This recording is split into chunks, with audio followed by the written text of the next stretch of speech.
What if? So Crazy. educate me on the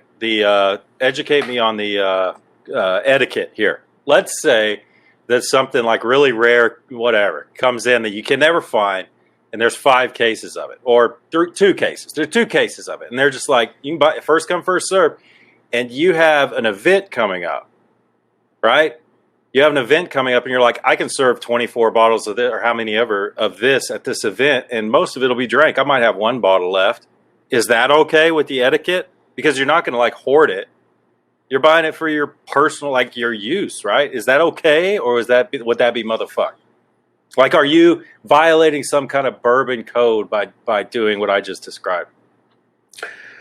So me personally, you're going to get, you ask 20 people, you're going to get 40 different answers on this. So me personally, if you are buying it for an event to where there's going to be a large number of people partaking in it, I don't have an issue with that.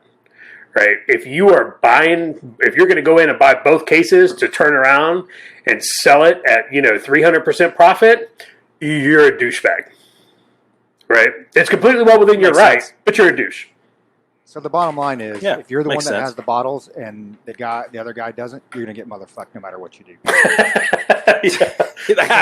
That's the point. Whoever doesn't have the bottle, it's like, back in the day when you used to work out and you go to the gym and the guy that lifts, more weights than you do, he's on steroids, clearly, right? I mean, there's no way that he could possibly be stronger. He's fucking cheesehead. It's like the people, that go and assess for nominative organizations in the military. If they get in, it's like, oh man, these dudes are the coolest. This is awesome. And if you don't favorably assess, man, fuck those guys. We've got a bunch of fucking douchebags. Yeah. Exactly. Hey, Josh, kick your mic down just a little bit. Like take it off the table, like kick it down, kick it around on the floor? Yeah, you can do that too to make you sound better, or you can go through your Launchpad system sound thing that you only do once a year, but this will be twice in one episode, and kick it down like one of the line measurements. Okay, how's that? Perfect. Did you even move it? Yes, I moved it. Just kidding, it's good. You're such an asshole. Knowing you, I'm like, yep, I'm not doing shit. How's that? Sound better? Sound better? How about that? Perfect. All right, great. I didn't do shit, dickhead. Good Lord. All right, man, let's do this. Let me go back to, before we start this, let me go to this fucking drawn out outline. There you go. There you go. All right, so I have a lot to talk about. So when it's my turn, I'm gonna talk for a little while. That's good. Just make sure. Well, you can break it up too. You don't have to say it all at one time. And all that other shit. You don't have to say it all at one time. You can break it up. I mean, just an idea. We'll intro it with Josh's monologue. He'll do 9 minutes straight. Okay, Josh is going for 3 minutes. Roger and I are going to go get a bite to eat. and then he's done. Yeah. All right. Oh, okay, I'm good.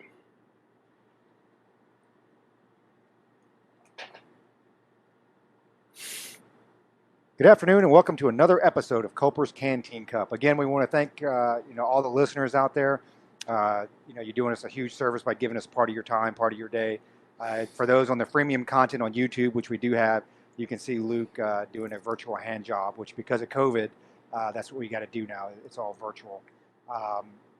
This episode, we got a couple things we're going to discuss. The main topic we want to talk about is military and civilian transitioning, because we do get a lot of questions on that.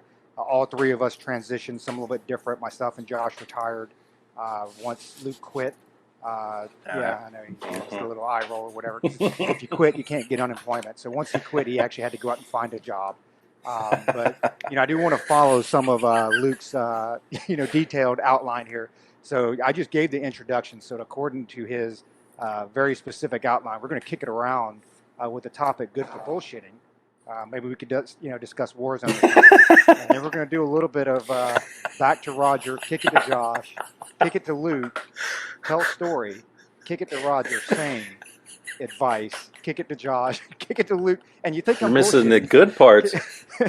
Kick it to Luke for same, kick it to Roger for same, and then we close out. So, but before we do that, folks, is that not how we usually do the podcasting? Tell me. quite true. But before we do that, we want to thank our listeners out there. Hey, we need a favor. We do need you to start peer pressuring some other peeps to listen or watch or whatever. Tell them that we'll play Warzone with us or with them or whatever. We'll give out Luke's PlayStation handle, and we can all get on there and talk shit and get drunk and play some video games. But we also want to give a shout out to Carlton Zeus, www.carltonzeus.com, or check him out on Apple Music for that fantastic intro music. And so I guess we'll kick this off with Josh. So he's got something he wants to get off his chest. He kind of alluded to a 25 or 30-minute monologue. So you may or may not hear Luke and I interject from time to time. We just hope that he takes a tactical pause in breathing during this segment. So, Josh, what do you got to say about it? Oh, all right. Well, so I looked at Luke's outline. I thought it was a good outline. I don't understand the problem with it. I mean, I don't know. Roger thinks that he should be the political officer, and he's going to lay out and in the outline, specifically what each one of us gets to say. He keeps talking about he keeps talking freedom of speech or something as he's writing out our monologues. You know what though? Those who advocate freedom of speech were never editors. They were never audio editors. Once you start doing that shit, you're like, yeah, fuck that freedom of speech shit. Josh, here's what you're going to say. It makes the editing go a lot faster. I just thought of something. Really good after I didn't hear what Roger said because I was ignoring him. But Josh, I heard you say I thought it was a good outline. So as part of maybe to bring in more listeners, folks out there, maybe you can tell your friends that give them free outlines. And I think we'll draw a lot from that, Yeah, probably it's not. my outline. I'm going to go ahead and just edit your portion out right there. So guys and gals out there, Commissar of Communication. Luke is on remote assignment, so Herman Goering. he may be having some technical difficulties, and maybe he'll partake in some of the show. But, Herman Goering.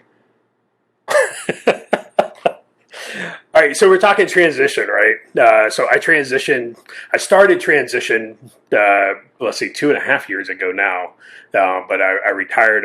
Official retirement date was 1 March of this year. And so one of the things that, I just want to kind of share my lessons learned and what I saw going through that transition process. One of the biggest things is I asked, way back in the day when I was a very young PV2, many moons ago, I was the type of private that, that Sergeant Major Jackson dreamed about, steely-eyed, barrel-chested, full of piss and vinegar. And, the kind some people called me a leadership challenge, I believe was the term a few times. I can't imagine why. I was always amazing. Luke and I, we kind of hovered in each other's orbit there, from the very beginning as well. So, but one of my old NCOs, old salty guy, you want to talk about this guy was just salt of the earth. Man, he was crusty. His skin was all leathery. He'd smoke cigarettes right before PT, right after PT. He probably smoked up during PT when we didn't see. He was just this guy, but he was always there. And the guy he was a phenomenal leader. And I asked him he said, all right, I'm retired. I'm hanging it up. And I asked him, I said, how do you know when it's time? And you'd ask some people that, they'd be like, oh, well, you'll know. Right. And he was the first one and really the only one that ever said, he's like, here's how I look at it. He goes, I have 3 criteria and these are in no order of precedent. But when one of these criteria, only one, you can have one or more, but just as soon as one is met, he was like, you will know it's time. And this is what he used, and I carried it with me, for my career. And those 3 criteria were, 1, you're not having fun anymore, right? And that, you could break that down, you're just not having fun. There's a lot of times when you're like, this is not fun, this really sucks, right? When you're in, let's say you're in SEER school, you're not having fun, it sucks. But at the end of the day, you're still enjoying it. That's one of those things you look back and you're enjoying on it. You're not having fun. If you're not having fun, you're not going to be motivated. If you're not having fun, you're not going to do your job. You're not going to take care of your people, and that's not fair to you or them. 2, it negatively impacts your family, right? So once your career starts negatively impacting your family, then it's time. And then 3, you're no longer value added. Right? If other people are having to pick up your slack and do your job, you're no longer value added. and it's probably time for you to go. We've all seen them. Yeah, so I don't think you actually have to hit 20 to hit the no longer value added. No, It's any one of the three, or it's any one of the three. So as soon as one of those three criteria are met, he told me, he said, you'll know it's time to go. And so I was like, you know what, that makes sense. And here, I guess it was 2017, 18, I forget when. It really started. It negatively impacted the family, and I was not having fun at all anymore. I like to. What about number three? I like to think I was value added, but who knows? Who knows? Some other people may have had a different opinion. I really don't care. But I knew when basically when you start pulling your bag out of the closet and your kids get upset and the wife gets upset, it's time. When your kids are like, Dad, I wish you were home more. It's time. And when you get up in the morning, you're like, I don't want to do this anymore. Your heart's not in it. If your heart's not in it, it's not fair to the people to your left or right. It's not fair to people above and below. Like, it's just time to go. And so that was what I knew. I knew it was like, okay, it is time. And so I started that transition process. Then what I wish I would have been told a long time ago, you should start your transition the day you join. You should start planning for your transition the day you sign up. I wish somebody would have told me that a long time ago. I wish Sergeant Major Jackson would have been my NCO, because I'm sure Sergeant Major Jackson would have told me that. right. Or maybe even the fine non-commissioned officer that Luke was. I'm sure he would have told me that. No, I doubt it, because to interject real quick, when we play Warzone, I still have to tell Private Luke to put in his armor plates because he's running around the fucking battlefield late, light, and out of uniform. So it's only half the time. I'm like, Private Luke, can you please put in your fucking plates so we can go fight this battle? So I started the transition process. At first, it was like, I don't know, like they teach you all these things, about, all right, here's how you join the Army, here's how you join the military, but nobody really tells you how to get out, right? How to set yourself up for success when you get out. There's a lot of things that were told. Fortunately, I retired out of an organization who have people dedicated to just folks that are transitioning. Right, I didn't have to go bother my S1 or anybody that was trying to help, the day-to-day mission. Like we had dedicated folks who helped us transition. So, a quick breakdown of kind of what you want to do, right? So they look at it like it's a 24-month process, right? And the reason it's a 24-month process, that way all of your things are done in your last 6 to 12 months. You're just doing a couple of things, minor things, finishing up, but the majority of that time is yours, right? Now, your organizations, may be different for those of you out there in listener land. And all I can tell you is if your organization does not allow you the time to transition, you're in the wrong organization, and you need to put a packet in and go to a nominative organization to where they actually allow you the time to do that.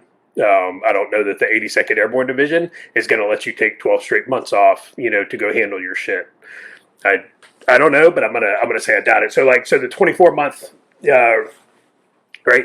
So the first thing you should do at that 24-month mark is you should go sit down with your PCM, get out your 2807, which is basically that's the medical checklist that you filled out at MEPS, saying these are all my owies and boo-boos, right? You're going to go sit down with your PCM. You're going to fill that out again, right? And that's 24 months, right? Because if you have something that needs to get fixed, if you have, you need to get something fused in your spine, you need to get a hip fix, you need to get something fixed, you want to have enough time while you're still on active duty, one, to get that fixed, recover, and then treat any problems that come out of that. Because once you get something fixed, other things tend to start breaking. It's like when you go get the water pump replaced on your car, and like a week later, like the fucking transmission goes out. Like it just... Like so some of the bodies are the same way, right? And so when you sit down with your PCM to break that down, your 2807, here's how you need to lay that stuff out, right? Everything, even if you're not going to claim it, right? Even if you're not going to submit a claim with the VA, and we'll do a separate podcast for the VA stuff because Luke will get fired up. So we'll do a separate one for that. But what you need to lay it out, whether you are going to make a claim or not, you are still going to need it because you're going to need it for medical care after after the military, right? So it should be your medical diagnosis. All right, what was the diagnosis? You broke a bone. You broke your left forearm, right? All your off-post doctor visits, if any, right? Lay out the specific situation that it happened. All right, I was, training and I got pushed off the back of an LMTV. I fell off, a striker, in Iraq. Whatever it is, whatever the situation, what happened? Did it get treated right then? Yes, it was treated right then. And then what have you been doing since then? Right? I've been in, physical therapy, or occupational therapy for X number of, months or years, whatever, right? This will help your PCM take a look at that, and they will be able to say, okay, we need to get this checked one last time before you get out. We need to, or start you on treatment, before you get out, whatever. It's going to set you up for success down the road. Whatever you do not get out of the military without having every single thing medically that's wrong with you documented. Don't do it, because you will never get it back. You will hate life, and it's just gonna suck. Right? Just go ahead and get a copy of your medical records. Make sure everything is in there, and then really take a look at this. We're still in the 24-month out. Really take a look at kind of your gap analysis as far as, what skills, certifications do you have, and what do you want to do when you get out? Hopefully you've already kind of made that decision, and then, what gap is in there? What school do I need? What cert do I need? What experience? Something. So that's kind of that 24-month mark, and then I'm not going to get into where all you want to go. Where you want to live. Hopefully, you need to figure that shit out yourself, right? But all this stuff is. Hey, Josh, can I to that? I'm going to cut you off real quick and explain to the audience, the people that don't get freemium content, is Roger and I, we have this new platform and it's working really well. But the great thing is we get to chat while Josh is trying folks out there to screw him up, and that's part of the problem with transitioning in the military is you got guys like Luke and Roger trying to screw up the guy who's trying to give the briefing to all the poor privates. So really I'm sorry to cut you off, Josh, but I'm sorry. Go ahead, man. I know he's trying not to laugh, and he's kind of messing. We're kind of messing with him. We'll stop and let him talk. Hey, sorry. For every good soldier trying to do the right thing, you got two shitbags back there trying to make him do the wrong thing. When I was a platoon sergeant, I did spend 90% of my time on 10% of my soldiers. It always works out like that. Right now it's Private Jackson and Private Jones.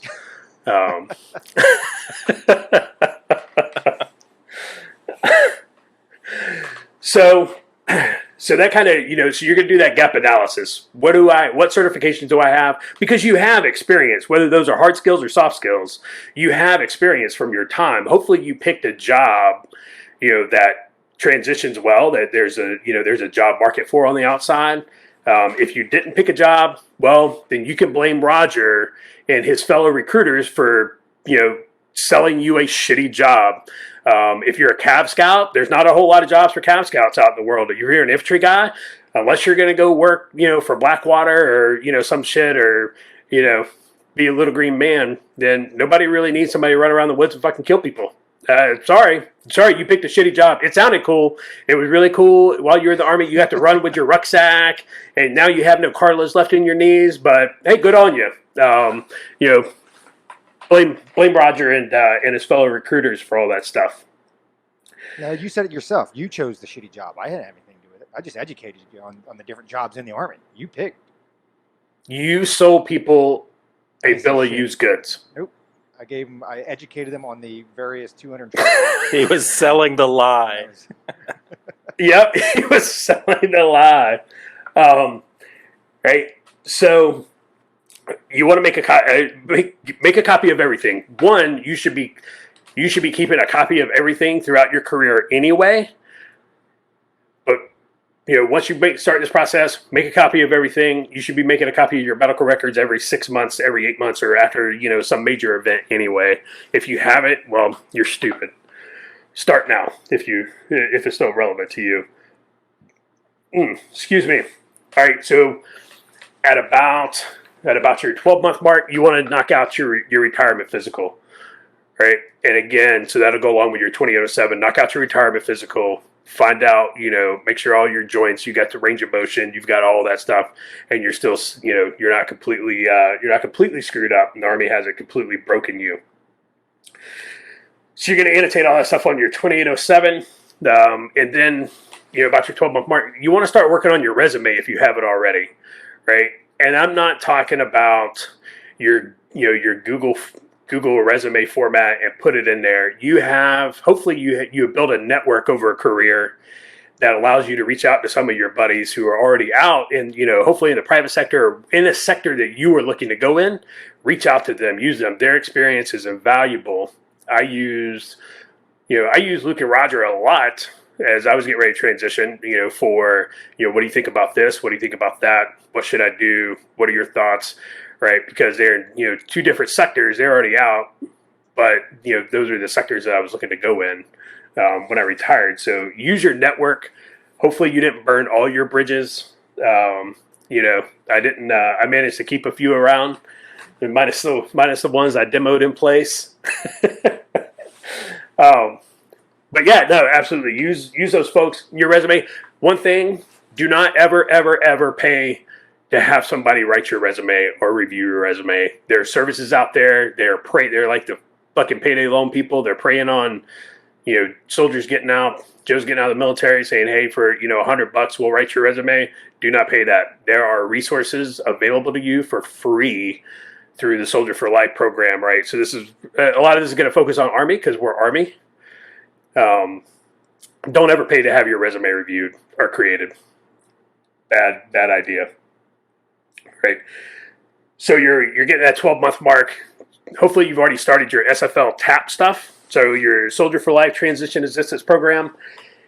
I found it was like every other thing in the Army, right?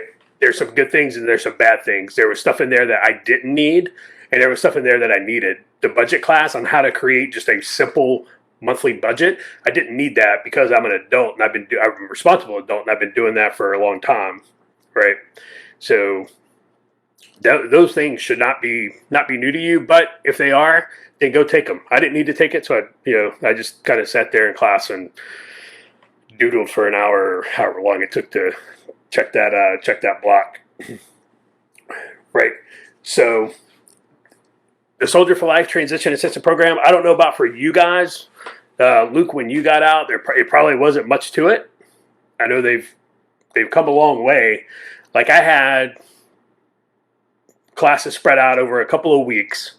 The one that was probably the most beneficial was the Boots to Business and the U.S. Department of Labor Employment Workshop. So they had a guy come in who worked in an HR department for a Fortune 500 company. Plus, he worked for OPM, hiring government civilians. Right? He came in and was like, this is how the hiring process works, not only for OPM, but this is how, private corporations hire people, and this is what you need to know. Right? And that was probably the most beneficial. He was 2 days long. And U.S. Department of Labor Workshop, and the SFL TAP, don't skip it. Definitely take it. He broke it all the way down to what to wear to a job interview. He, broke it down. Here's job, here's how interviews, here's the mechanics of them, here's what they can't ask, yada, yada. It was really, really good. That was probably the most beneficial class out of all of them. Then the Boost to Business, right? So there's a program that they will match you up for your last 6 months in the military with a private business, and you go and you basically shadow, an executive at a company, to learn how not only that company works, but just learn how to be an executive, how to learn how to be, you learn how to be in the civilian workforce, because it's a lot different, as Roger can absolutely tell you, and Luke can too. There's a lot of things you can do in a green suit that you can't necessarily do that you can't do working for Google or Apple or something.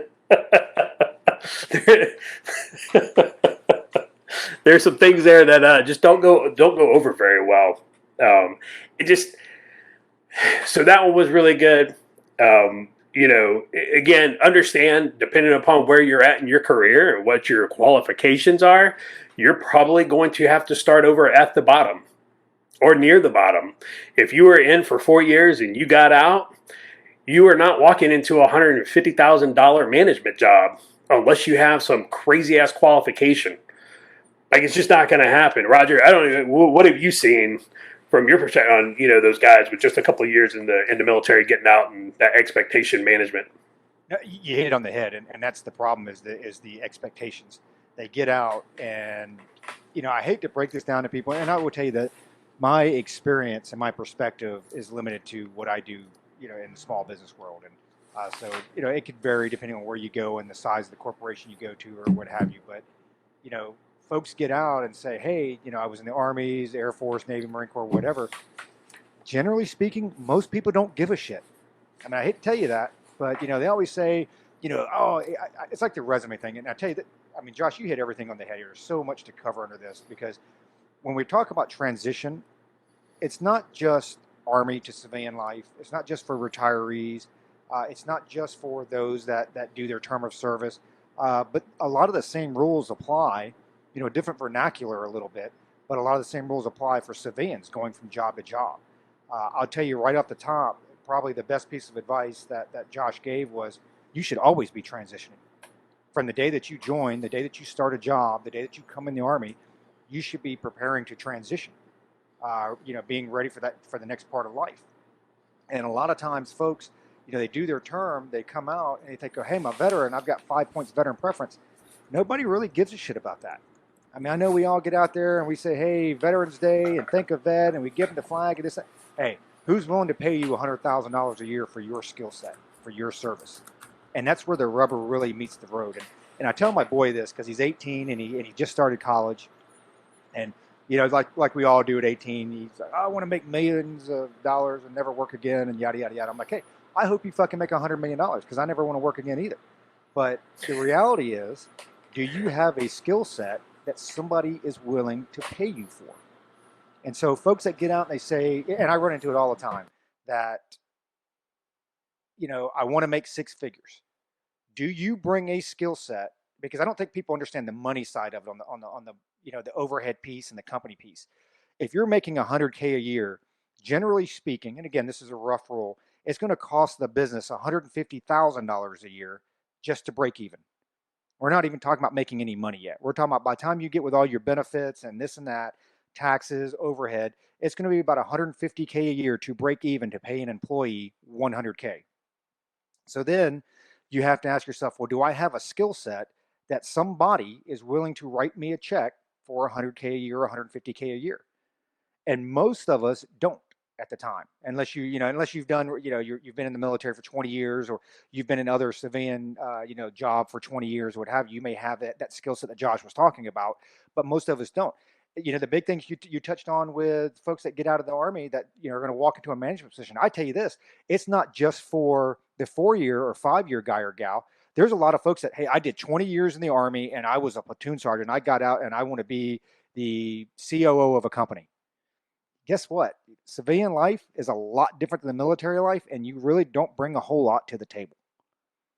Okay, I should rephrase that. You don't know how to bring it, and there is a big transition from that military life to the civilian life. Because here's the deal, for most of us that are here, we all know what a platoon sergeant is. Josh threw out some terms out there, PCM, primary care manager, this and that.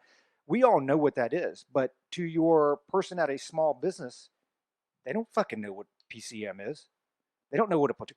I was a platoon sergeant and got a certificate of achievement for completing my CLS class, and hitting 90% green status on MedPros. So we all know that.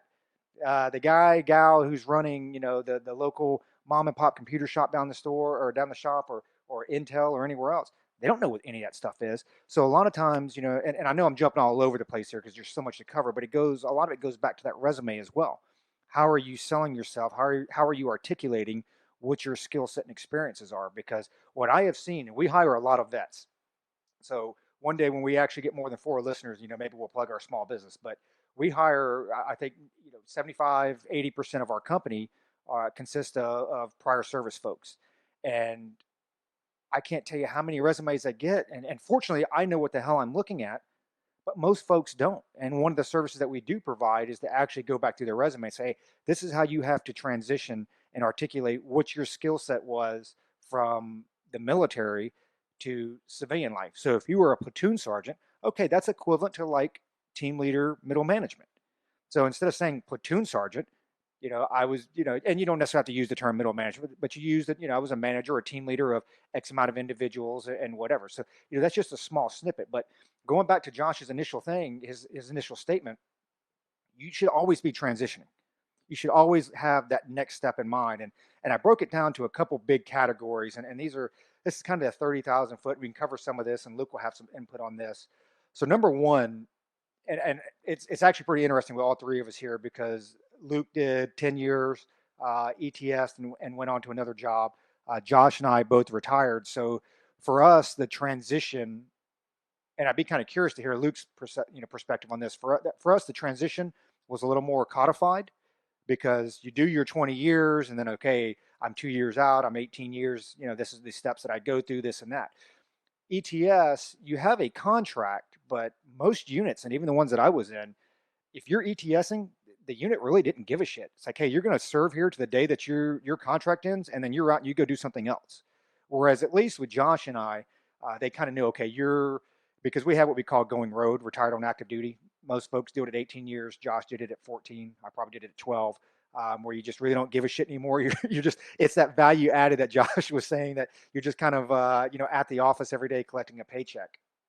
But for us, it was a little bit more codified in the steps that we were supposed to take from, the 18-month mark or the 2 years out, because you can obviously do more than 20 years versus Luke, who at the 10-year mark, okay, makes that decision, which maybe it was a short-term decision 6 months out where you didn't have that plan in place.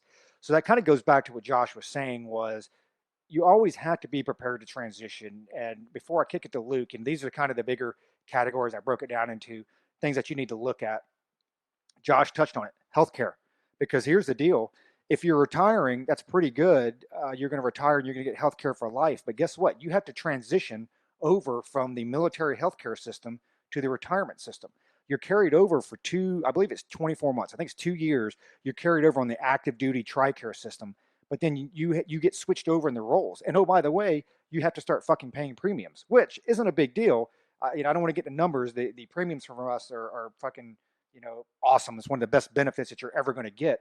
But we had an employee not too long ago, had to go in for some testing for whatever. She retired after 30 years. I'm like, you have TRICARE, right? She's like, well, I think so because I just retired. I'm like, well, are you paying your fucking premiums? And it's like, maybe. It's like, yeah. So those are some of the things that you got to look at is, hey, you're still going to be in that TRICARE. You're going to have to pay for premiums. If you're like Luke and you ETS and you get out, hey, you got to go get fucking health care. So, for all you Democrat voters out there that voted fucking, Biden, Obama, get on your little health exchange there and get you some Obamacare because that's what you're going to have to do. Otherwise, you don't have health care. The same thing applies for dental. So dental care, even if you're a retiree, you still have to go in and go through the Fed VIP and actually compare and pick dental plans like the rest of the free world does. Another big category, life insurance. Most of us are pretty used to the, yeah, we got 400K in the Army. If I die on active duty, da-da-da-da-da. Well, guess what? When that stops and you get out or you retire, or if you transition from a job, depending, a commercial sector, if they're offering those type of benefits, you may not be taking your life insurance with you. So I had to actually have this conversation with my wife where we sat down with our finances because in the Army, life is great. If you die on active duty, you're basically taken care of, your whole family, as it should be. But once you retire, it's like, hey, whatever you have signed up for, that's what you get. So I sat down and we had to look and say, okay, how many kids do we have? How many are going to go through college? How about the house payment? How about car payments? This and that. Who's the primary bread earner? And we had to look and really sit down and say, well, this is what I need to cover. Now, ideally, if you do the rest of this stuff right, theoretically, life insurance is great for the early stages of your life, and you start to accumulate some assets as you get older, and so you need less and less life insurance. But that's not necessarily the case for everybody. It just kind of depends on what you're doing. So, your life insurance, short-term disability. We're in the Army, we get hurt, you're out of work for 2 weeks. Hey, guess what? You continue to get paid. But my son found out when he got in a dirt bike accident and broke his collarbone, broke his leg, broke his ankle, and broke like his shoulder blade or whatever. He was out of work for 6 months. And it's like, hey, bud, if you were 22, 23 years old out in the workforce, you still have bills to pay. Nobody gave a shit, that you got hurt. They still want their money. So, you look at short-term disability. One of the biggest ones, and I'll touch on this real quick before I kick it over to Luke. Above and beyond all of this stuff, I do it with my kids the day they turned 18. I just did it for my son back in May when he turned 18. Pension plans are a thing of the past. There are very few career opportunities out there that actually offer a true pension. And what they offer nowadays are 401k plans. Hopefully you're with a good employer that actually matches some of your 401k. But I would tell you this, you need to get involved in either an IRA, Roth IRA, or 401k plan. Again, depending on the situation that you're in. And that's from day one. So my son, if you're lucky, an employer would match, right? And an employer will say, okay, open up a 401k plan. That's basically an investment plan. And whatever amount of money that you put in there, the company is going to match that. So for like our company, we match 3.5% of what you put in. It's free money. I encourage our employees to do that. It's a benefit of the employee package. We encourage that because that's money that's going to be set aside for when you're 60, 65, 67, 69 as part of your true retirement, because most places don't have pensions anymore. If you're not involved in a 401k where you have company matching, I tell you, and this is what we did for our kids, a Roth IRA. Now, I won't get into traditional versus Roth. You can look that up yourself and do what's best for you in your situation. There are tax differences, but as soon as my kids turned 18 years old, which was something that wasn't around when we were younger, I opened up a Roth IRA for both my kids. And it was kind of funny because my middle daughter, who's now 21, when we first did it, it was like, I don't want to give up $100 a month because we don't make them max it out. It's like, hey, you put into it, we'll match some of it, and we kind of go from there. But what we've done is we have conditioned them to be able to work without that money, to live without that money. Okay, I know X amount of money goes to this. And at first she's like, I could do a lot with $100 a month. Now she's 21 years old, getting ready to graduate college, and she's able to look at her account now because she's got some returns, she's got some dividends. She's like, wow, I'm getting free money. The market's going up. I like this. I'm going to continue to put more money in there. So ideally, that will help complement and supplement whatever her other retirement plan is when she gets a big girl job and retires or whatever. Same thing with my son. He turned 18 in May. We opened up his Roth IRA, put some money in there. I think the market was up, so he was up like 24 cents. He's like, well, that's not a whole lot of money. I'm like, well, it's better than being down 24 cents, and it's free money, right? So, and that will build upon itself or whatever. So I tell you, the investment thing is huge from day one. And unless you're 69 getting ready to retire, you're never too young to start investing. The money's there. I would definitely say, if you want to give me your money, I guess we can start up a Culper's Canteen Cup mutual fund. And Luke, Josh, and I will match your funds and guarantee your retirement accounts. But that's one of the biggest things that I think that I see with the shortfall is you have to remember that when you finally call it quits, and you can't plan at 60 to retire at 65, you have to start that stuff when you're 18, 19, and 20. And if you want to retire at 60, 65, 70, or whatever that age is, you're going to have enough income to carry you for the rest of your life. Because as you get older, getting a job does not get easier. And I think people, we had that mindset to where we're always 20 or 21, and they forget that, okay, right now I might be in the prime of my career or prime of my life, but hey, in about another 10 years, nobody wants to hire a 55-year-old. Nobody wants to hire a 60-year-old, not for any, livable wage. You're going to be, working, at a Walmart or something like that, doing low skilled work as opposed to, working, corporate America or what have you. So I tell you, get involved early. I know this is like the 30,000 foot, view of all this stuff, but I kind of want to get Luke's thoughts on, since he did ETS versus retirement. And I don't even know how you got out. I mean, Luke, was it something that you did, as a 6-month thought process, or like, hey, I'm getting out, or how did that work out for you? Well, it was before they repealed Don't Ask, Don't Tell. So, no, I'm joking. Did you have to come out or get out? He's like, I got to get out. Yeah. So, no, my process was pretty straightforward. I was in a lot different situation back in 2006, at the end of 2006, I am now. And the process, like Josh brought up, was a lot different than it is now. It was just one of you guys to work right up until the day you get out.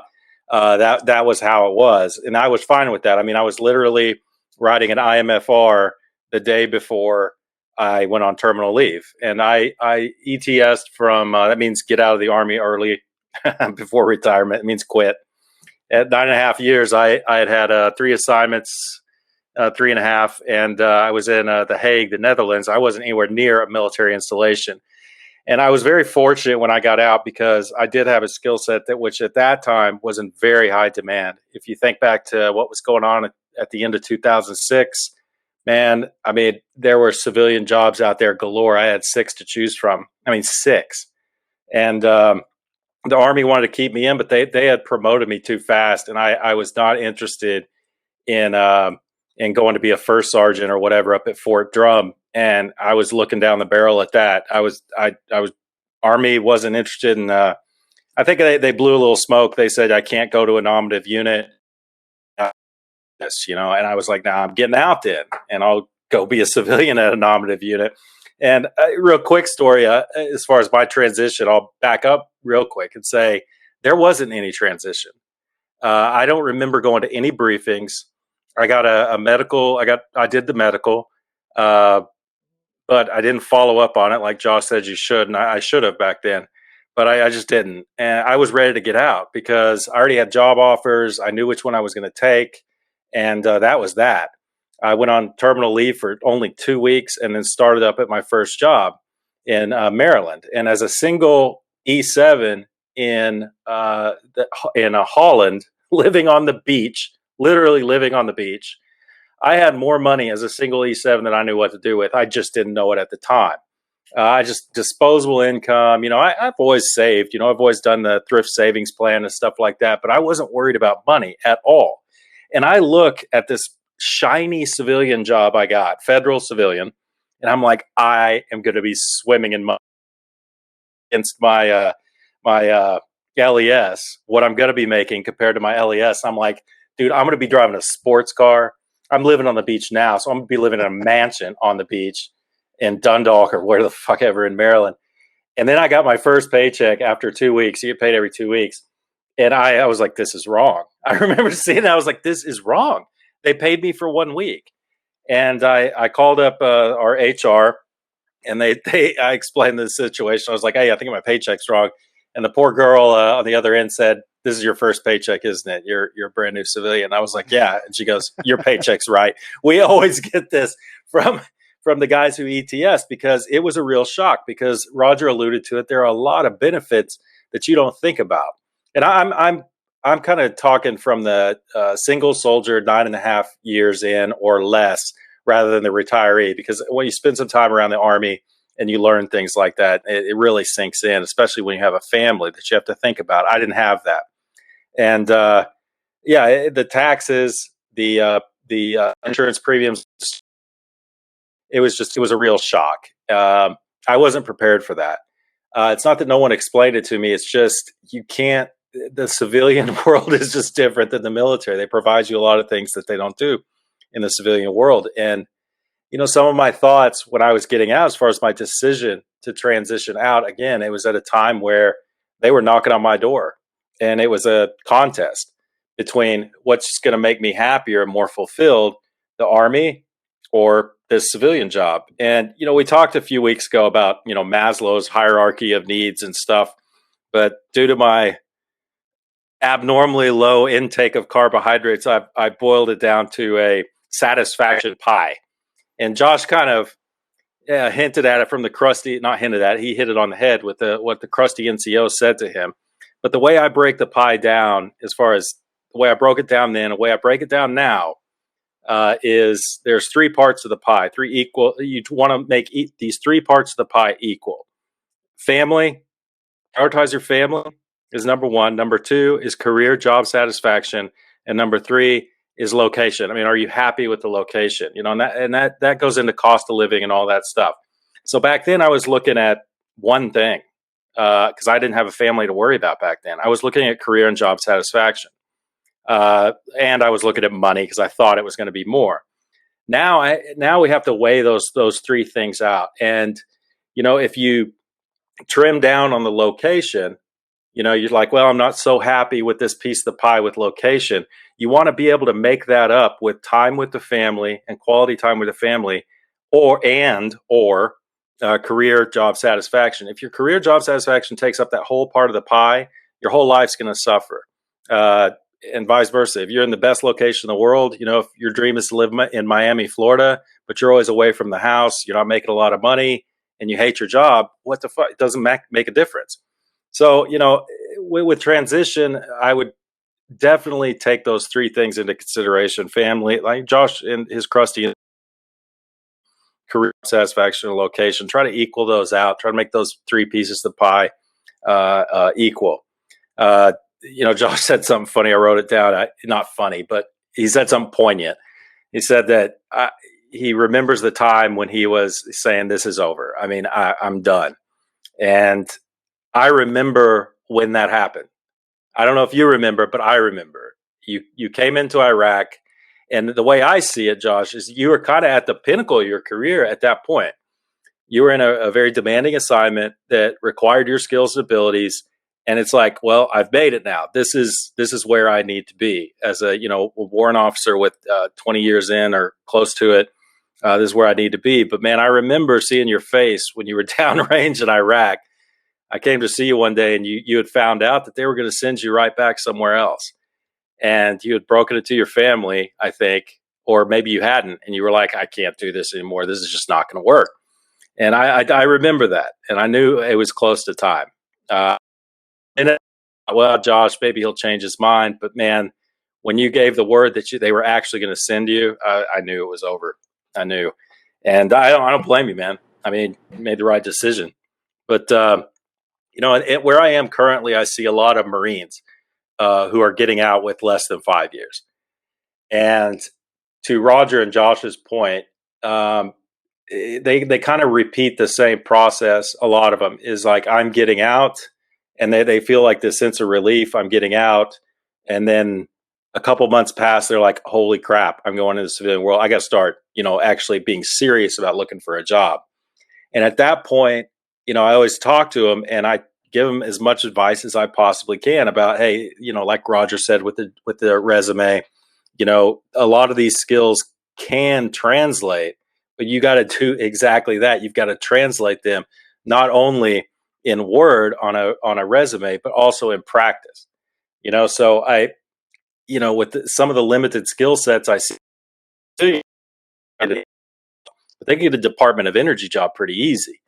So I guess my advice or whatever is seek out some of the crustier people, the people that have been around, and tell them, hey, I'm getting out in the civilian side, especially if they've been vets before. Seek them out, ask their advice, because over half of them are going to be more than happy to help you. Because with me, I just assume everybody knows it already anyway. I'm not going to offer unsolicited advice. And I think a lot of people are like me, right or wrong, when it comes to that. So, yeah, I don't, the resume, I am constantly updating my resume. I just updated it 2 days ago, constantly rewording it, looking at the different trends of what's going on LinkedIn, on job announcements that come out, looking at some keywords and phrases and saying, okay, what does that mean? Wait a minute, I've never done, no, I did do that. And this is how I did it. So I have to rework the resume. I take Josh and Roger's words to heart. And I did before I heard them today, because we support each other, is, always be transitioning. And that applies to me now. I'm already looking at transitioning with 10 years from now to full retirement. And it's daunting. I mean, right now it's daunting. So, it's just, you got to keep it all updated. You got to keep it all straight and realize it's going to be a big change. Now, this, like Roger said, this also applies to the civilian world. We'll get Carlton Zeus on here, and he'll tell his transition story, which is a real success story. But I've got a good friend. A lot of it's attitude, and that's part of this story. I'll kick it after I tell it. I'll kick it to Josh. It's attitude, man. I mean, with COVID going on and stuff. I mean, I kind of ride the line between Josh and Roger.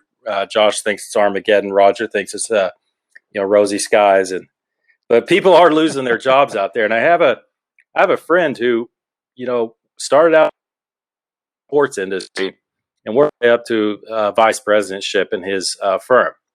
And it's a sports type business, and there haven't been any sports. And he was doing really well. And they went a while, and they had to fold the company. And he'd been doing it for 25 years. 25 years this guy had been doing it. He's nearly 50 years old. And I was devastated for him, thinking, God, what would I do if somebody came and pulled the rug out from under my feet tomorrow and said, sorry, dude, you're gone. You got to find something else. You got 3 months you got 3 months severance, and that's it. And I was worried. I called him up, and he really took it in stride, and he translated all those skills into a whole new career. And he's going to be managing a whole branch, and it looks like it's going to work out well for him. But, again, he's 50 years old, and, he had a good attitude, so he knew how to do that. So the transition of always being prepared and always refining and looking at that's sound advice, in my opinion. I know Josh is ready to talk again, so I'm going to kick it back to him. Thanks, Luke. Yeah, no, absolutely. Great points on that. The transition piece, you should always be, transitioning, regardless of whether you're in the military or you're civilian. I tell you, but for those that are still getting ready to transition into the civilian world, your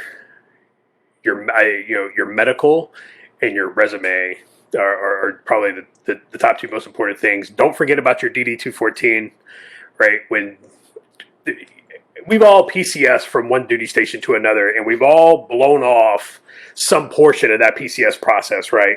Whether you forged the block where you got to go to the commissary and they got to sign off on your post clearing papers so you can get your dragon stamp to make sure that you didn't write any bad checks, or you got to go to the library, which as an enlisted guy, I didn't even know where the library was, right, Roger? Nope. Oh. Right? So you just kind of you just forge that piece, and you're like, it's not important, I'm going to skip it.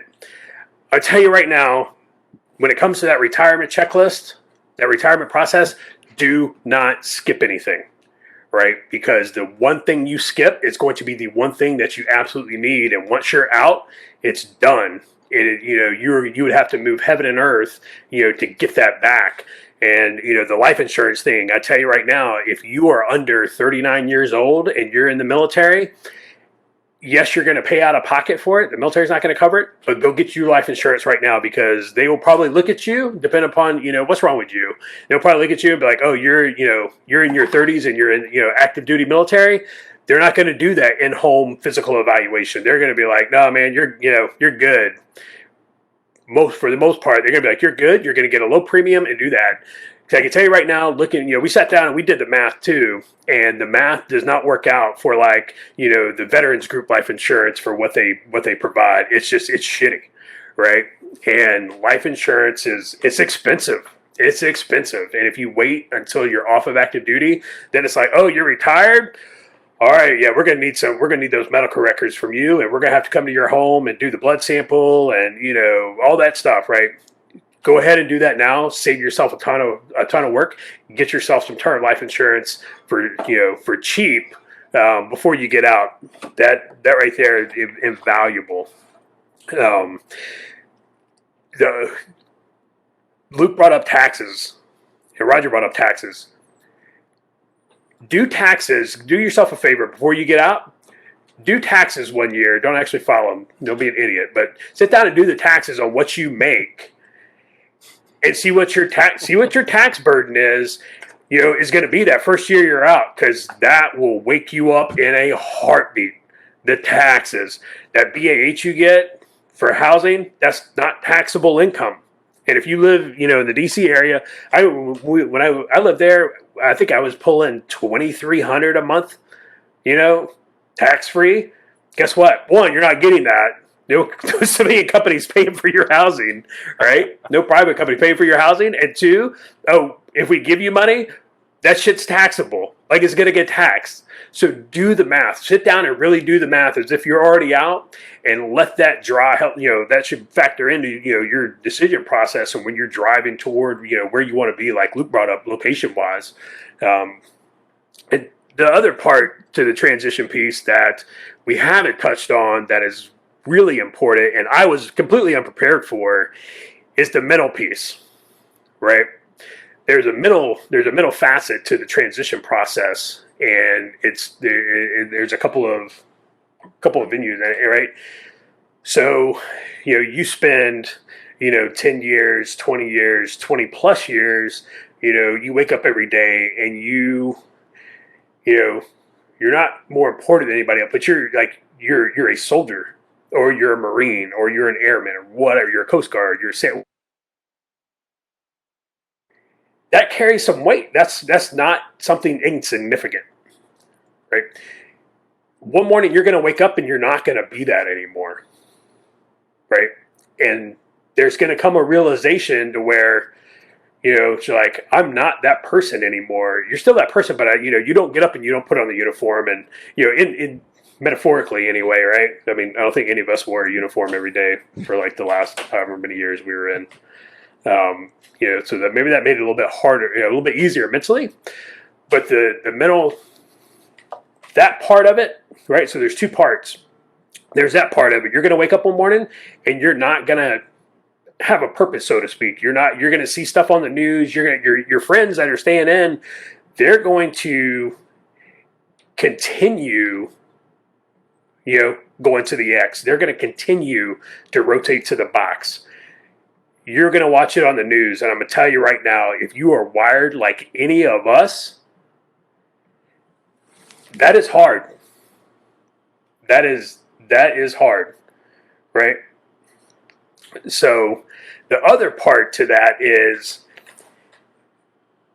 for us, we were all in nominative organizations. We were running 100 miles an hour with our hair on fire. So a lot of the things that we did, a lot of things that we experienced, we compartmentalized and just set to the side because we always had something else to focus on, right?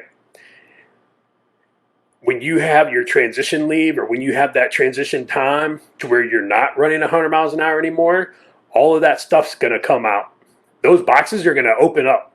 Those boxes are going to open up whether you want them to open up or not. Right? And I think this is where a lot of veterans get caught in that trap, that 22 a day trap, right?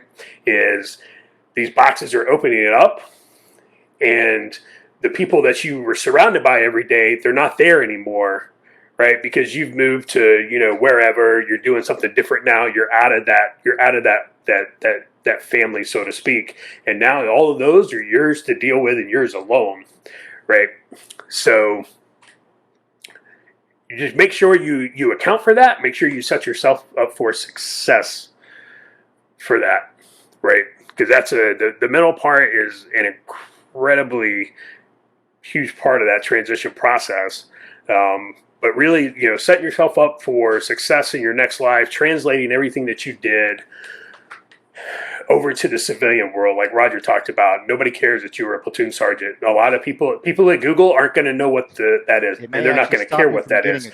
They want to know. Yeah. What they want to know is, what hard skills do you bring to the table, and how much money can you save them on their bottom line? That's what companies want to know. How much money can you make me, right? Hey, I implemented this, and this, and saved, $2.4 million over the FIDA, right? People will look at that and be like, oh shit. Nobody cares that you qualified expert. on your pistol. I saw somebody, with a resume. They gave me their resume to look at, and they're like, I qualified expert on my pistol. It's like, dude, why did you put that on there? They're like, well, it's one of my achievements. It's like, unless you're applying to be an NRA instructor, nobody cares what you qualified on your respective weapon system. Nobody gives a shit, right? You got to tailor that resume to the position you're applying for, and you guys know that. But really, the big things is, where do you want to be when you retire? Start planning now. If there's training opportunities, take them. If there's school opportunity, take it. Get everything done that you want to get done, those qualifications, before you tell everybody that you're going to retire. Because, like Luke said, once you tell somebody you're retiring or you're ETSing, you're done. They're not spending another dime on you. They're not going to waste any more money on you. They're going to put you in a corner, and you're going to sit there until you're just not there anymore, right? So make sure those skills get done. Take advantage of the SFL TAP. They've got a website. Go in there. Their Boost to Business program is phenomenal. There's a number of certifications that they will pay for you to get while you're getting out of the Army. Project Management Professional, right? Security Plus. Those are just two that I can write off the top of my head. There's more. There's a Certified Ethical Hacker. And then don't forget about the trade stuff, right? You can go, they'll set you up with your local community college. You can go take a welding class. You can go take a shop class. You can go take a mechanics class. Stuff like that. Even if it's not something that you want to do when you get out, just shit like that, stuff to do as a hobby, right? Those things will do. Just take advantage of all that stuff. A lot of people shit on the system. They're like, oh, it sucks. They don't help you. They don't do anything. Well, did you take a look at this opportunity? Did you take a look at that opportunity? Well, no. Okay, well, that's kind of on you. So I'll kick it back over to Roger, because I think that's where we're at on Luke's outline. So I think Roger's saying. I do want to touch, I think it says the way a lot of this is broken down is some short-term things and long-term things. When we talk about the 401k, the Roth IRAs, that type of stuff, it's really long-term planning. You have to plan that stuff while you're younger, hopefully, even though it wasn't as prevalent back then. But one thing I do want to touch on before we beat this thing to death, Josh said at the very beginning, resume. I cannot tell you, as the primary hire for company I work for, how important the resume is. Two things, well, not just two, a couple things. One, don't ever pay, like he said, don't ever pay somebody for the fucking resume help. There are enough free resources out there that people that are in the business, and here's the biggest thing. Do your own due diligence of who the fuck is helping you. It reminds me of a story, and I don't know if I can transition it right or not, but I was running back when I was in my recruiting day, and we actually did take a physical training test where you had to go run 2 miles. So I'd taken my PT test or whatever. My buddy was telling me he had failed his first one. So you had to go out and run the flight line. And he's like, all right, well, I failed the run. So I'm going to stick with Joe over here, and I'm going to run beside Joe. And hey, as long as, if I finish with Joe, I'm going to pass. So he looks over at Joe and he's like, hey, you might, if I run beside you in the 2 mile thing. And he's like, oh yeah, absolutely. Not a problem. Go ahead. So he runs beside him, and he's about a quarter mile into it. And he's like, so how'd you do on the last PT test? And Joe's like, oh, I fucking failed the run. So it was like, well, shit, I need to get my ass up there. So the whole point being, if you're going to have folks that help you out with your resume, do your due diligence and make sure that they're actually pretty fucking good at what they do. Because I tell you, I've got some close buddies that offer a lot of transitioning service. You know how much transition they did? Nothing. They got out of the fucking Army and they started their business transitioning service. It's writing the book. How do you make $1 million? You write a book on how to make $1 million. That's what they did. They applied for a job. They never wrote resumes. They've never hired anybody. They don't deal with any contracting. So you really have to get into the nuts and bolts of, okay, hey, and it might be a free service. So I get it. There's only so much poking you can do. But I just look at myself. If I was to offer this service, I can definitely sit back and say, okay, here's my experience. I was an Army recruiter. Oh, by the way, I'm the CIO of a company. I'm the CHRO of a company. I hire, fire, yada, yada, whatever that experience is. They are ready to speak on that skill set. And for folks that are offering to help you with your resume service, make sure they have the same background. Because I've got buddies that have thousands of followers that give out advice daily on resumes and career advice that never wrote one fucking resume, that applied for one job. And we all know some jobs you got to work harder to get into than others. Yep, spot on. But some jobs you got to work harder for than others. Some fall in your lap. Sometimes you got to go chase them. And folks that are out there that uh, haven't applied for job number one don't know what the market's like. And I sit there and I read some of this stuff, and I try to help out as much as I can. But unfortunately, the majority of folks out there that I see that give this type of advice, there are more bad apples than there are good ones. It's like, hey, what was the last job that you applied for? Oh, well, I never really. So when was the last guy that you hired? Oh, well, I don't really. So how do you know what they look for? Well, I talked to a guy. Well, hey, you know what? Everybody looks for something different, right? No matter what company you go to, everybody's looking for something different. I will tell you, and I don't want to go too much in the weeds in resume building. We can obviously always help you out if one of the listeners out there, if you actually probably make more money than us, but if you ever want to, drop down to our levels and look for another job, you can send us your resume and we'll help you out. But, the biggest thing up front is put the skill set for the job that you're, because you should have a specific resume for each job you're applying for. And whatever skill set predominantly applies to that job that you're applying for, that needs to be up front. And one of the things that we hire for with our company, we have a very specific certification that we hire for that you have to work for us primarily. And I will tell you, I go through 1,000 resumes, and the first thing I look for up top is if they have that certification. Because if you don't, people will list that shit like down at the bottom, because yeah, your body of work, that experience, this and that, I might glance through that. Okay, did this, she did this, or whatever. But I want to see that quantifiable, those quantifiable achievements up front: bachelor's degree, master's degree, PMP, certified welder, certified accountant, whatever certification you have. So I tell you right up front, whatever job that you're applying for, to me, my perspective, the best thing that you can do to help yourself is make sure that skill set is listed up front, up top. Because if I see that up front, that right there is like, okay, now I'm reading this resume. If I read 2 or 3 lines in that resume and I don't see that certification, I don't have time to read through the rest of it. And it may sound shitty, but like Josh said, in the corporate world, it is about money. And so call it what you want. We all want to do good things. We all want to be charitable and all this other stuff. But at the end of the day, it comes down to money and the fact that my salary is also paid spending my time going through resumes. So I have to go through as many as I can, as fast as I can, until I find the right individual to hire.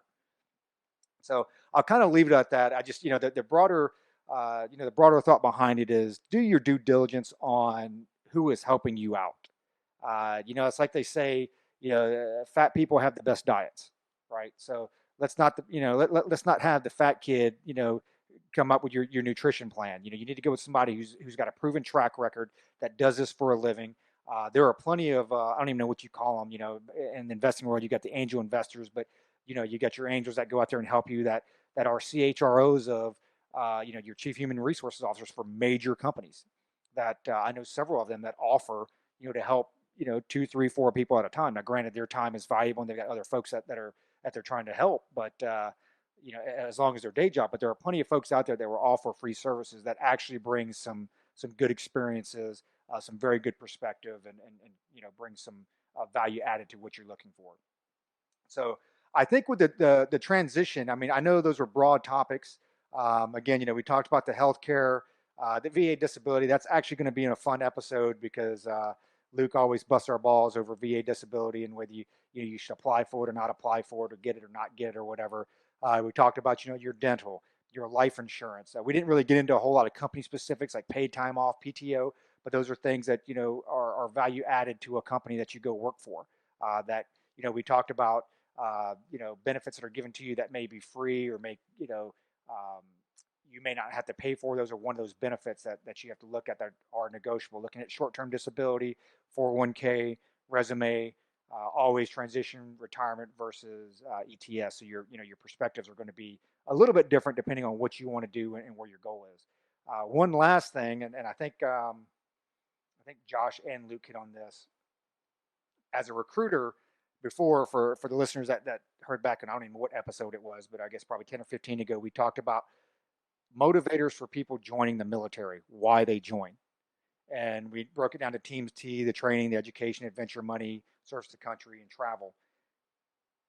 what Josh and Luke are both saying applies to your transition as well. It's like, what motivates you? And I tell you up front, you need to be honest with what's going to motivate you, because for every, it's not about money for everybody. It's not about job satisfaction for everybody. I have worked with plenty of people that gave two shits about job satisfaction. They had a bigger goal. They wanted to buy 150 acres out in Missouri, and so they're chasing the money. They're going to do whatever it takes to bring in that salary they need to support that other lifestyle that they're going to head to when they transition. For some folks, it's purely job satisfaction. They could give two shits about the money. I mean, obviously, you want to make as much as you can. We all want to be millionaires, but it's like, hey, I just want to be happy with what I'm doing versus I actually need the income to support my way of life. Location's a big one. Some people care less where they're doing it as long as they're doing it at the beach. Maybe you can do the shittiest job, but if you're in, Florida, maybe that's what suits you. Or maybe it's spending more time with your family. So, as you transition and you go through this, and I think a lot of your motivations, change as you get older, or maybe they change, or maybe they evolve, or whatever.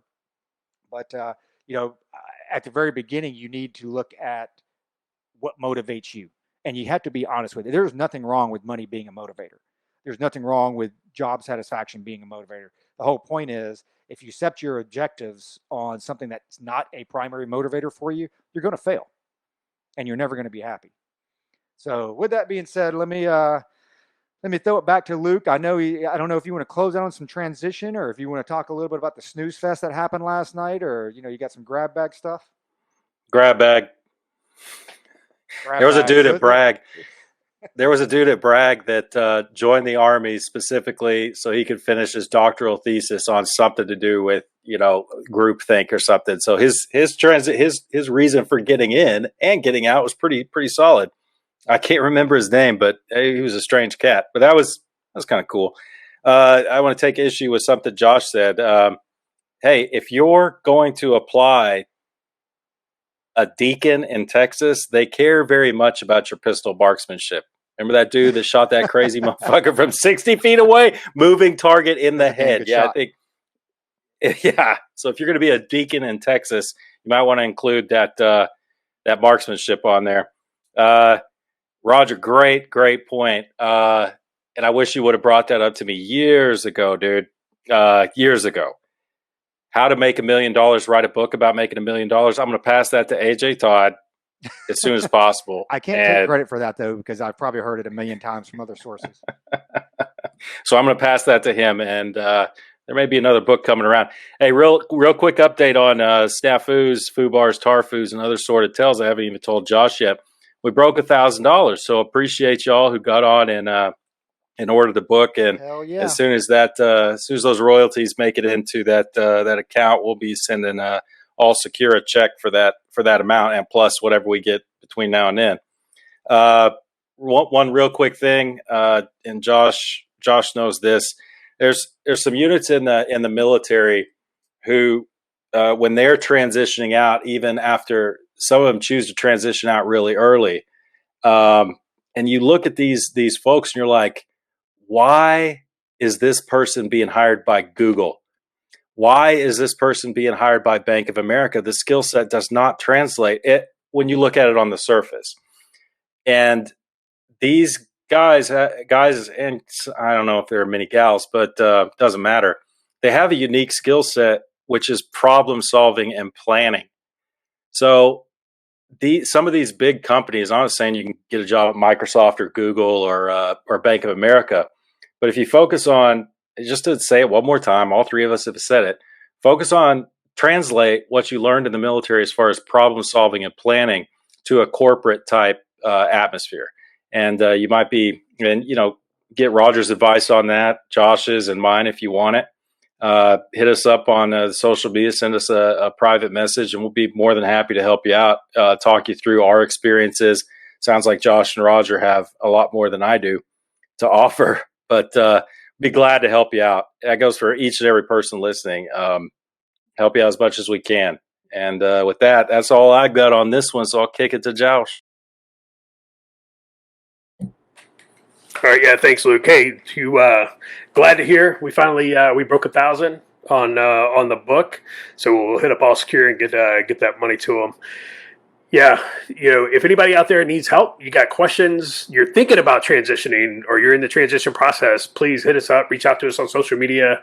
We're on Instagram, Facebook, Twitter, everything. We'll hop on Parlor as well soon. But hit us up. We're more than happy to help you out. And we have I think between the three of us, we have a decent sized network. If we can't help you, we don't have an answer to your problem, we could probably get you to somebody who can help you as well. But don't suffer in silence. Get out there, find it, because at the end of the day, no one, and they're even, with all the phenomenal leaders that we have out there in the military, no one is going to take care of you better than you. And that's just the way it is. So, on the VA piece, we'll do a separate episode on that. But for the VA piece, if you do plan on claiming anything with the VA, you need to have your claims in at the 180-day mark prior to your ETS date or your retirement date. All right, though, you do not want to be already post-transition trying to do VA claims. All right, you're going to encounter a lot of problems. It's gonna be more headaches for you. So don't wait until then. All right, do that early and often, and that'll set you up. But yeah, just make sure the big piece, the medical piece, get all those things at least documented. Whether you're claiming or not, get all those things documented. Right, because some of those things are going to come back and haunt you later in life. I'm still waiting for the burn pit stuff to rear its ugly head. Right, I think that's going to be for us Iraq, Afghanistan veterans. I think that's going to be the Agent Orange for us.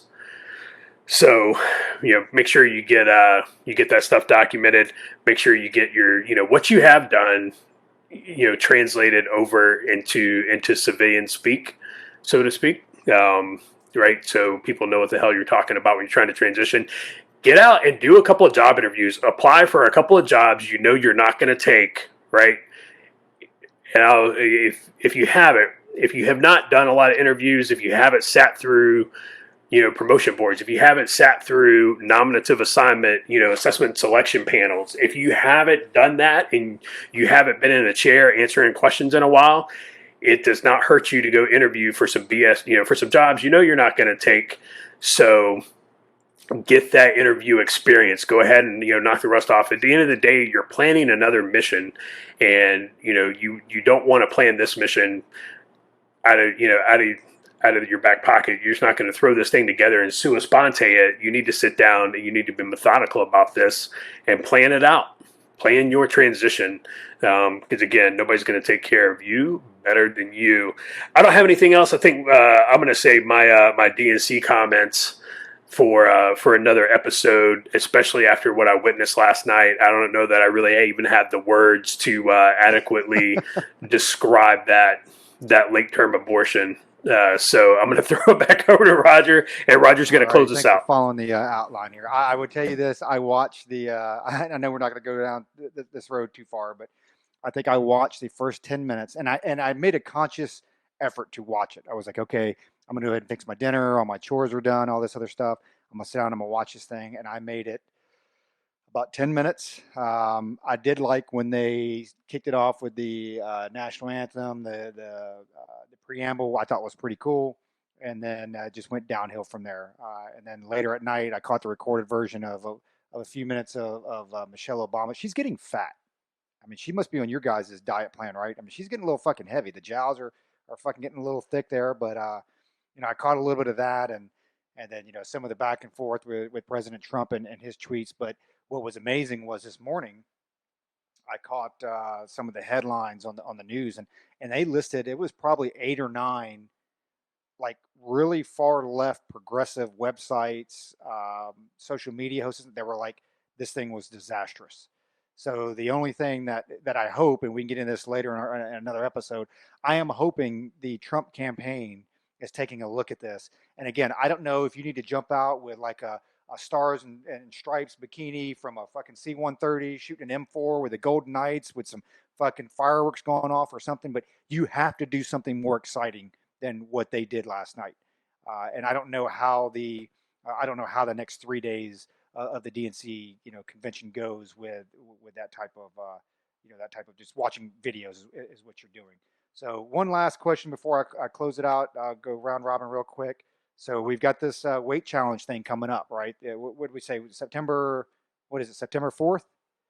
September 4th. So Luke, you want to give us an update on kind of where you're at and how confident are you in your ability to win this thing?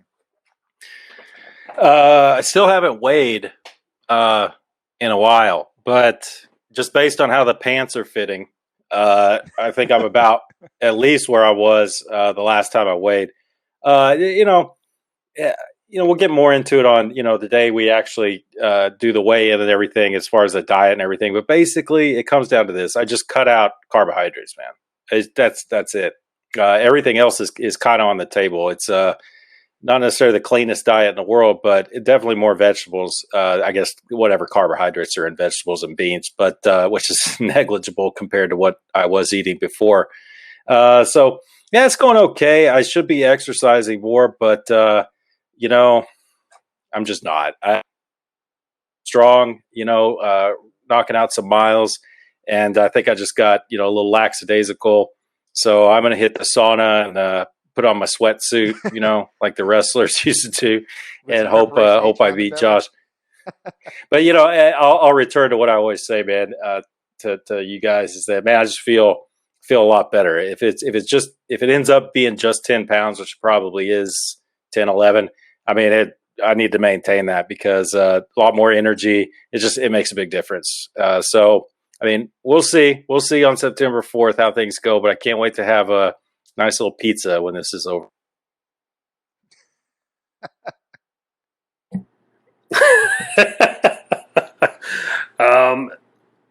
I had an apple fritter for breakfast this morning, so that's how mine's going. Nah, man. So I came out of the gate. I came out of the gate hard. I was full steam ahead on this. Then we went to Kansas, for the wedding. And dude, you're in a car for 2 days trying to eat healthy out of gas stations, and you got the kid. Like it was kind of hard. And so we were in Kansas. There's this great place called the Dairy Barn, and it's this little mom and pop place. It's been there for probably 60 years, and stopped by there. So now don't forget, unlike the rest of the Democratic candidates and even John Kasich that tends to forget that video and internet's been around for a couple of years. You did do a remote assignment for us, if you remember. So you think the 10 to 15 cocktails you had during that had anything to do with it, or was it just the Dairy Barn? Those did not help either at all. I realized I was in trouble, when we got to the reception, and it was like, man, it's an open bar. All right, well, the line's really long, so it'll be easy to pace myself. And then I think somebody made the comment that it was like, isn't that like your 8th or 9th drink? I knew at that point, like I was in trouble. It was like, and wife's like, we've only been here an hour. It was off to the races, man. It was good, but yeah. So I don't know where I'm at. I will say I do feel better. I can just tell by the way some of my pants have fit that they fit better. I don't know where I haven't weighed probably since like maybe the second week of July, maybe even the first week of July. Like I haven't stepped back on, but like Luke, I feel better. I've got more energy. I'm sleeping better, and I just ordered, because I'm going to continue, well on after this, because I just realized that, I'm not getting any, younger, and talking about the medical care and the health and stuff like that. We, based on, kind of my family's health history and stuff like that, one of those things, it's like, man, I need to go into my mid and late 40s and early 50s in the best possible shape that I can possibly be in, to set myself up for success in my 60s, right? And so I just ordered a squat rack, one of those wall mounted foldable squat racks from Rogue. He's just going to do curls on it though. Well, isn't that what squat racks are for? They're just for curls. I mean, nobody actually does. People squats stop in the yelling at squat you rack. at Planet Fitness. I remember when Josh was downrange somewhere, and this was back in our fitter years, and we were lifting, and we were both about even as far as strength or whatever. And he takes a picture of the empty rack with like 225 on there. I'm like, well, where the fuck are you at? And he's like, well, who do you think took the picture? I'm like, oh, okay, so that's what we do now. So I just take pictures of fucking bars with weights on the end. Like, yeah, dude, I looked at this today. I had to take the picture. I don't know if you know or not, but I'm kind of a big deal. So yeah, man. So ordered that, and it's something because the gym situation here in North Carolina is still crazy and stuff like that. And it's just one of those things. It's like, you know what, you just need to break down and do it, and that way I can continue. I got it right here at the house. It's something that and a rower, and nothing super crazy. I'm not trying to break any speed records or anything like that, but just spending 30, 45 minutes a day, maybe an hour, just being active, doing something, and to counterbalance all the bourbon. Yeah, and the that's awesome. booze. that. Well, I give both of you shit, but I'm proud of both of you. Hopefully, we'll be around for a while, continuing this podcast, because I'd hate to have to outsource, that third person. But I think that's going to do it for this episode of our podcast. As always, thanks to all the listeners out there. I'm serious as shit about peer pressure and going to your network of people and telling them to listen to our stuff. Hey, kick our podcast out there, kick the book out there. I tell you what, you buy one of the books, we'll give you some free resume writing services or something like that. We'll do that for you for free and whatever other shitty career advice you want. But thanks everybody for listening. Thanks again to Carlton Zeus for his intro music. We still dig it, and so I think we'll keep it around as long as he lets us do that. So check him out on Apple Music, www.carltonzeus.com. And for all you canteeners out there, keep your canteen cups tightly secured. And for you YouTubers, your premium content, or no, not premium, we're not charging yet. Your freemium content starts now. Okay, so I just saw an article. Okay, and I don't want to piss anybody off, so that's why I'm glad this is freemium. But this 22 push-ups a day thing, heart's in the right place, and that's a great thing, man. But it's 22 push-ups, man. It's 22 push-ups. It's like you want to be gangster, run 22 miles a day, or something. So even swimming 222 yards is harder than 22 push-ups. But I saw this article, and it's like this Marine is setting out on his 300 miles to raise awareness for veteran suicide. I was like, oh, that's pretty cool. That's pretty gangster. So you can do it all at once. And then I look at the article, and it's like, yeah, he walked 800 miles last year. I'm like, bitch, that's 2.1 miles a day. That's so what? I mean, or 2.2. It's actually 2.2 miles a day. It's like, great. Congratulations. I mean, come on, man. I don't know. I'm getting tired of this 22 push-ups a day, though, man. Did you get called out? Is that what it is? Somebody called you out to do? No. And I'm glad they didn't. Because I'm definitely not going to videotape it. Sorry, Chris, dude. But Chris's are actually good because he makes some good points. It's all right, but all this other shit, man. I know I'm a hater. Write a fucking book, Write a book about it. My good Lord. Push-ups a day, day one. Yeah. Whatever. I don't know. Copies. Good Lord. You know what? On the whole 22 push-ups thing of the day, it's only 22 push-ups, but at the end of the day, right?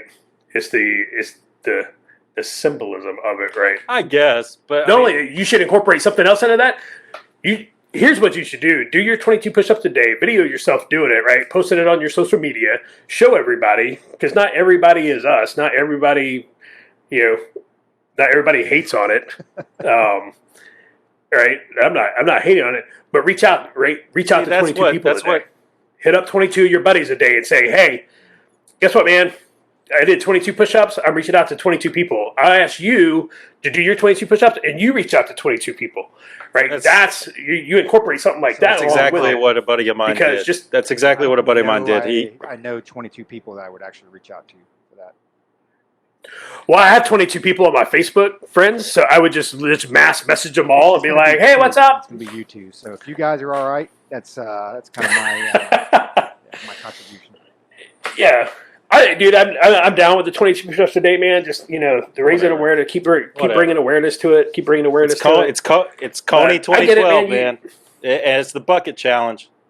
Here's the thing. That's all it is, I man. mean, is that what it takes? I think we're beyond the awareness stage. Because I mean, here's the thing. Yeah. I'm not trying to be like totally obtuse about this thing. But here's the deal. Every fucking body out there knows that there are phone numbers you can call. There's resources. 99% of them are free, especially for retirees. There's inpatient, outpatient. I don't think it's awareness anymore. So you got two things. One, there's an individual responsibility that, okay, I'm fucked up and I need to go get help, which I get that if you're fucked up upstairs, maybe you don't have that logical thought. So I understand that and can cater to that. The other thing is what kills me, and we've all dealt with this, people around you know. It's not awareness for the fucking vet. It's like, hey, guys, gals, nobody just, goes off and does this stuff and it's done in a vacuum where nobody knows. Everybody that, and I've had 4 or 5 in the last several years, actually probably a little bit longer than that something like this has happened to, and people knew around them. And I can't tell you that for the most part that anybody was like really shocked or surprised. And that's the fucking problem. It's like if you know that they're that way, then it's on you to go get them fucking help or drag their ass out or do whatever you got to do. Yeah. No, I agree with that. I think you still have a lot of people out there who, one, don't know what the indicators are, right? To this day, you still talk to people, you still hear from people who be like, "Oh, damn, dude, I didn't even catch that. Like, I didn't even know that." Like, you have some people out there who don't know what dude. There's people who don't know that, and two, when you're in that situation, I don't think you're thinking properly, right? You hit the nail on the head with it. It's like some people who vets who are like that, like they're already not in the right frame of mind. They say awareness. So okay, we're making you aware that 22 fucking veterans kill themselves a day. So what? Make the campaign. Add something to it. Let me educate you on the indicators of whatever. Yes. Add something to it every day. Hey, 22. For 22 days, you're going to see me do this. And oh, by the way, each day I'm going to give you an indicator, right? I'm going to tell you, like, hey, watch for this. Here's a resource. Watch for this. And here's a resource. Watch for this. Here's a resource. Webpage. Do 22 days of indicators. Start fucking knocking them out. Knock that out, Luke. You're the writer of the group. So I'm gonna do 20. I'll do it. Just do one a day. I'm sorry, I'm gonna do 22 I'll do it. push-ups a day. No.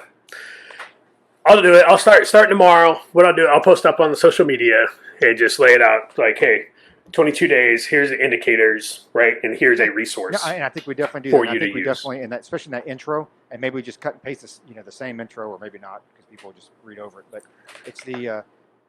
I'm just going to share. I'm going to share Chris's. It's the education piece.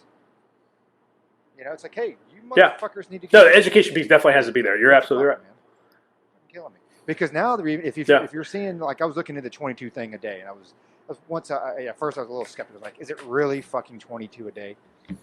The way it's looking now, it's actually more than fucking 22 a day. I mean, they're saying 22 a day is like old school. Yeah, it was 22 at the. It was 22 a day back in the day. It's more now.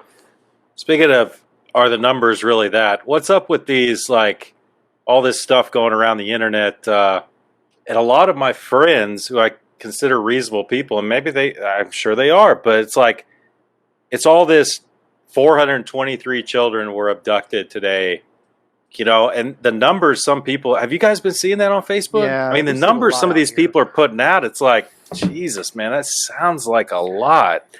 I mean, you know what I'm saying? I mean, it seems like it's a QAnon thing. I don't know, man. Have you guys been seeing that? I don't know. So I've seen more and more of it lately. I don't know if it's some of the stuff that's just kind of coinciding with the Jeffrey Epstein, Bill Clinton stuff. Oh, the new photo out just came out. Dan Bongino, how do you say his name? Released it, It's one of Jeffrey Epstein's accusers is standing behind Bill Clinton in an airport and giving him a shoulder massage. Yep. While they're on a trip. Yeah. On a trip. I don't know. Hey, Kamala. So anyway, so I think people are getting crazy, dude. Kamala Harris, birther conspiracies. It's like, what the fuck are you people doing, man? I don't know, dude. Dude, you're always gonna have those people, which is fine, dude. Whatever. Hey, I gotta bounce. I'm already late to leave to go pick up my Yep. kid. Good luck staying in line. So, yep, I gotta Stay bounce. online. Hey, so when I get off here, so I'm just gonna, dude. I'm not even gonna hang up. I'm just gonna Hang up. You're good. mute Exit. mute the I'll mic get the and. clean recording. You're fine. Okay. Yep. Bye. You sure? So what do I do? Just Bye.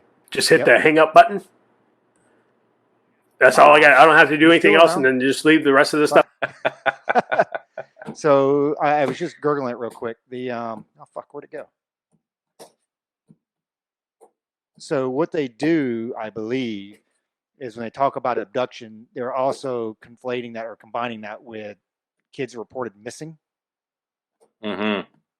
And it is so according to parents, and then they go into the National Crime Information Center. So every 40 seconds in the United States, a child becomes missing or is abducted. Every 40 seconds. Well, okay, so missing is the key word. and I've seen these situations firsthand, right? Where I've seen these situations more than once, and I can imagine there are a shit ton of parents going through a divorce, right? And and there's a mediator, and then they come up with covenants and things like that. Kid by 9:00 or whatever, if they're 10 minutes late, missing child, or they make the report, or a day late, or whatever. According to the National Center for Missing and Exploited Children, and this is dated, this is like fucking Jesus Christ, it's 2007. So 203,000 children are kidnapped each year by family members, and another 58,200 are abducted by non-family members.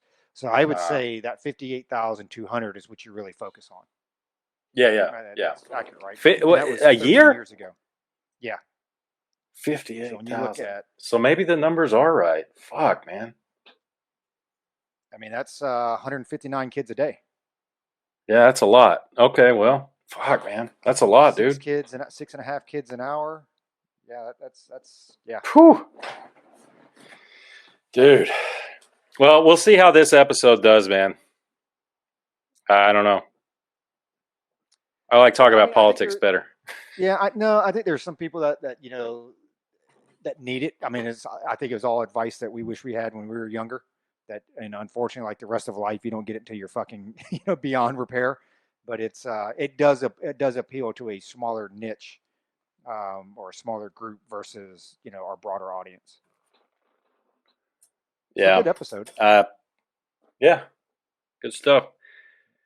I'm gonna go eat my veggie casserole, man.